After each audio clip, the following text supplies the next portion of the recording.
toujours inquiète.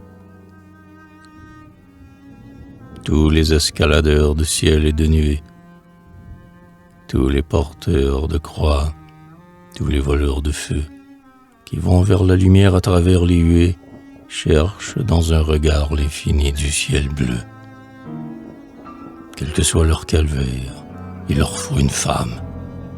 Parfum de Madeleine, tombé sur leurs pieds. Linge de Véronique, approché comme une arme pour garder dans vos plis leurs masques copiés. Combien s'en vont tout seuls dans de froids paysages, grandis par la chimère ou courbés par l'affront. Linge de Véronique, étancher leur visage. S'ils vont s'y imprimer, c'est la couronne au front.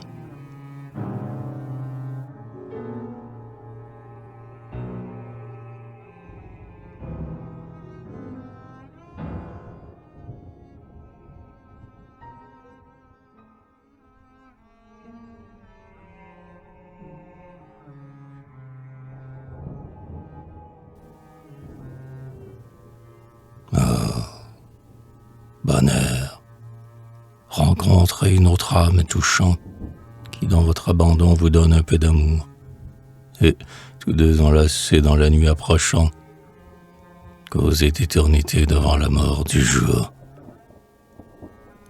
Ivresse de goûter la sourdine de l'heure, ivresse d'être deux qu'on veut diviniser, et mêlant tout un soir, malgré le vent qui pleure, tes lèvres qui déjà ne sont plus qu'un baiser. Et dans ce clair-obscur, les douloureux poètes interprètent leur âme et commentent leurs vœux.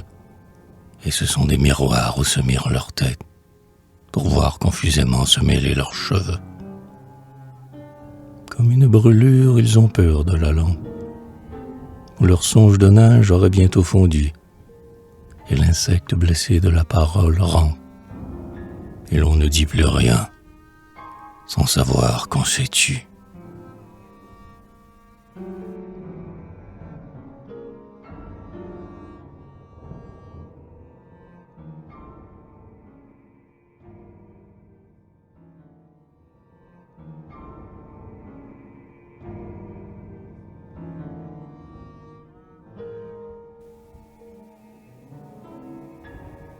Parfois en plein amour on a rompu le charme. On se blesse, on s'afflige involontairement, ainsi que des enfants jouant avec une arme, et l'on se fait beaucoup de mal tout en s'aimant. On souffre quelques jours, puis, vaincu par l'absence, on cherche à se revoir dans un faubourg lointain, mais on sent dans sa voix comme une réticence, et l'on sent dans son cœur quelque chose d'éteint. On va par le grand route ou de brouillards opaques, amasse du mystère à l'horizon qui fuit, tandis qu'au loin de grands oiseaux élégiaques, sur leurs ailes de deuil apportent de la nuit. Et tous deux, tristement, sentent que quelque chose de doux est mort, bien mort en eux, que c'est leur pauvre amour, leur enfant frêle et rose, et qu'il est mort du mal des enfants trop heureux. Ils s'en vont maintenant le mettre dans sa tombe, comme dans de l'ouate un cadavre d'oiseau, car depuis le matin beaucoup de neige tombe, et sa fosse aura l'air d'un calme et blanc berceau. On s'attendrit, la femme de vagues reproches, en disant à mi-voix comme on s'aimait jadis, et douloureusement, de très lointaines cloches dispersent dans le soir quelques daplophonies.